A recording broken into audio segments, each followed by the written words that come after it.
La Primera Guerra Mundial, 1914-1918, fue el evento histórico que definió el acontecer del siglo XX. El 28 de junio de 1914, el heredero al trono austrohúngaro, el archiduque Francisco Fernando, fue asesinado junto con su esposa. El evento sirvió como causa inmediata de la guerra. Sin embargo, otros motivos políticos y de muy largo alcance, como el expansionismo del Imperio austrohúngaro, la unificación alemana de Otto von Bismarck o el imperialismo británico en las zonas norte de África y el Medio Oriente, tuvieron a los europeos en constantes enfrentamientos desde finales del siglo XIX. La Gran Guerra representó el primer escenario de las crisis del siglo XX. Las grandes potencias se dividieron en dos bandos: Alemania, Austria, Hungría e Italia formaron la Triple Alianza en septiembre de 1939.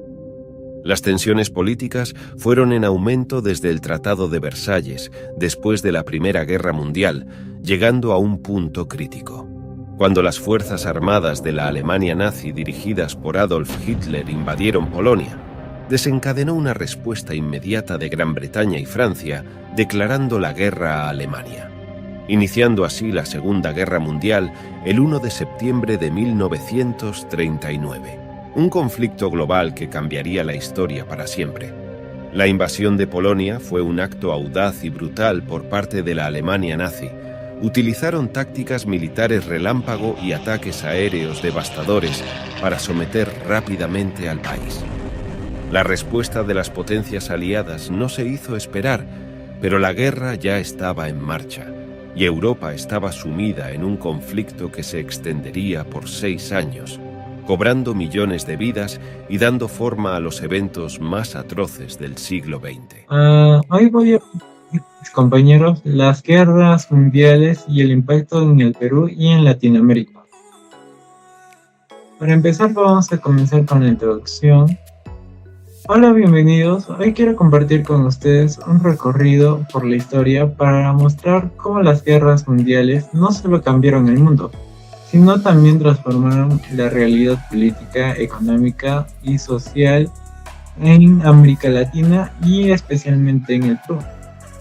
Cuando pienso en este tema me doy cuenta que para entenderlo bien lo que pasó, es importante saber qué significa el imperialismo y el neoimperialismo. El imperialismo tradicional fue una gran expansión política y militar de las potencias europeas en el siglo XIX, cuando tomaron territorios y recursos directamente mediante colonias. Pero después de la guerra, las cosas cambiaron y apareció el neoimperialismo, que no busca controlar tierras, sino dominar económicamente, financieramente y tecnológicamente a través de potencias y empresas transnacionales. Para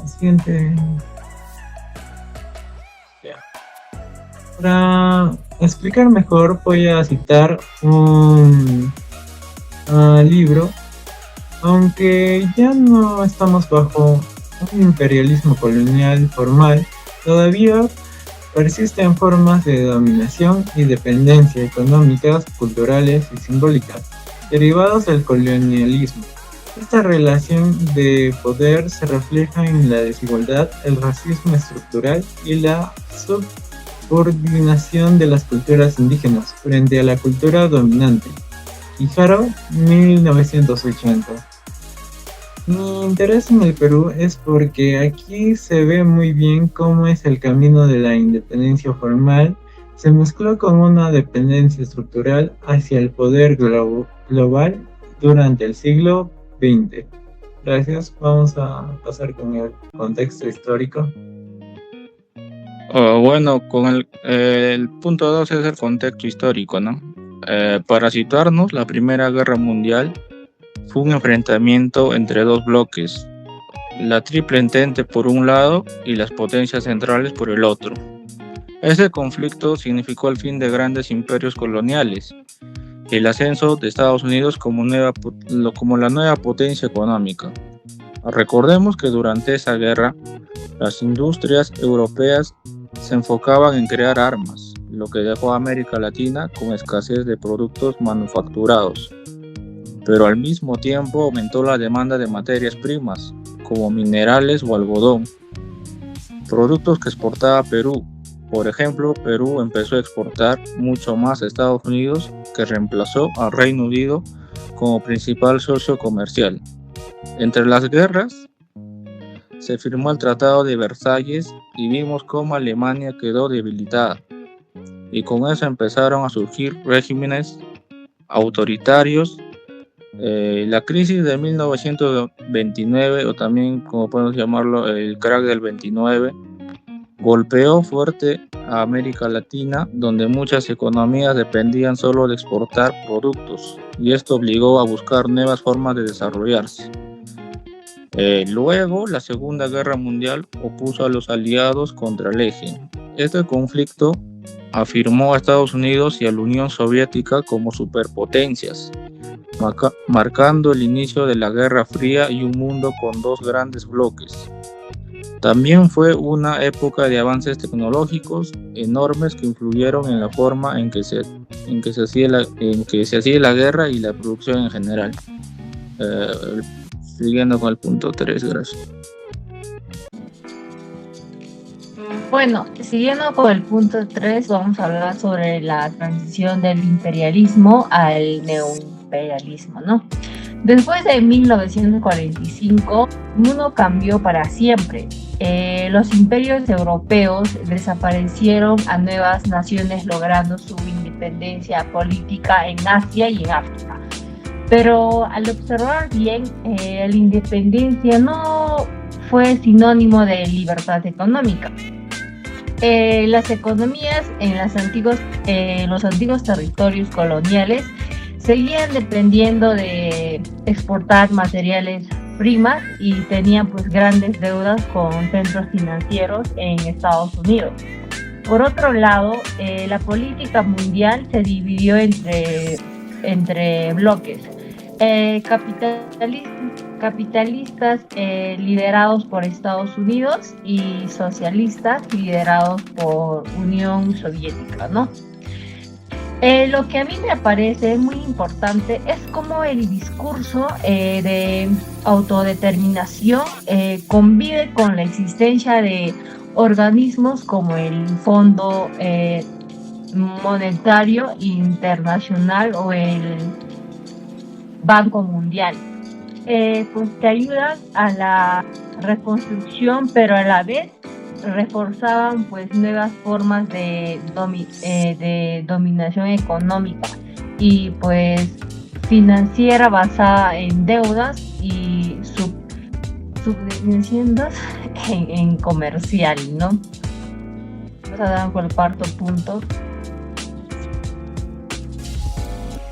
Como el cuarto punto está el impacto en Latinoamérica y Perú. En América Latina, esas guerras provocaron cambios muy profundos. Durante la Primera Guerra Mundial, por ejemplo, Europa dejó de exportar muchos productos y eso impulsó la creación de fábricas locales para suplir lo que antes se importaba.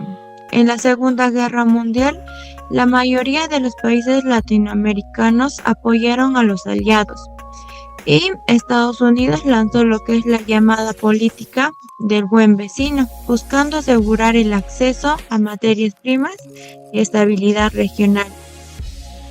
También se implementó lo que es la política de sustitución de importaciones para reducir la dependencia extranjera, impulsada por naciones como Argentina o Brasil, aunque esta industrialización tenía sus límites, porque aún dependemos del capital extranjero y de la exportación.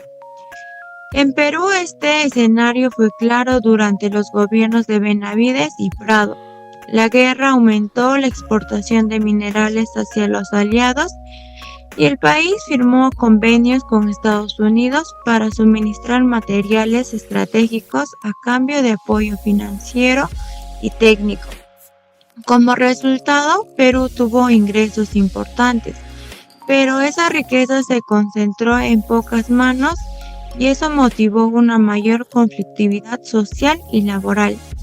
También marcó un periodo en que la influencia estadounidense empezó a ser decisiva en la política económica peruana, situación que luego impactaría también en reformas agrarias y políticas de desarrollo, que intentaban modernizar el país sin romper con el sistema capitalista internacional. Gracias.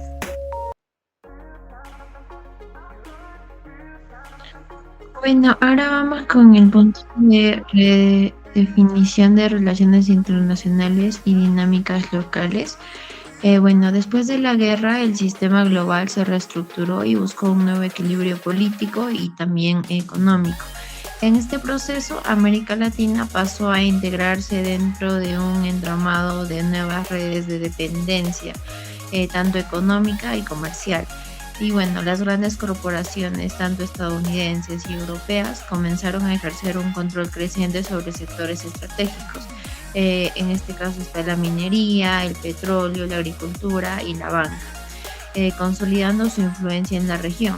Al mismo tiempo, se impulsaron mecanismos de cooperación regional, entre ellos la CEPAL, que promovió la idea de una industrialización planificada y orientada al desarrollo interno de los países latinoamericanos, más que nada.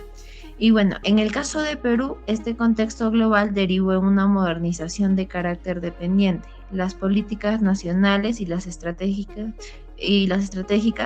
tanto económicas y sociales, debían ajustarse a las normas y exigencias de un nuevo orden mundial, marcado por la hegemonía de las superpotencias y la intervención de organismos internacionales en este caso. Y bueno, como conclusión crítica para nosotros, las dos guerras mundiales representaron mucho más que simples enfrentamientos bélicos entre naciones. Constituyeron verdaderos puntos de inflexión, un antes y un después en la historia de la humanidad. Momentos en los que se redefinió el poder mundial y se establecieron nuevas jerarquías políticas, económicas y sociales. Y bueno, en el caso de Perú y de América Latina en general, estos procesos no solo abrieron ciertas oportunidades para la modernización y el avance industrial, sino que asimismo consolidaron nuevas formas de dependencia que con el paso del tiempo se transformaron en expresiones más sutiles del imperialismo económico y financiero. Y bueno, por eso nosotros nos preguntamos con mente crítica, ¿hasta qué punto hemos logrado liberarnos realmente de aquella herencia de dependencia estructural? ¿O será que en lugar de romper con ella, simplemente hemos cambiado de apariencia para continuar subordinados a los mismos poderes globales que moldearon nuestro destino desde aquel entonces? Y bueno, eso es todo.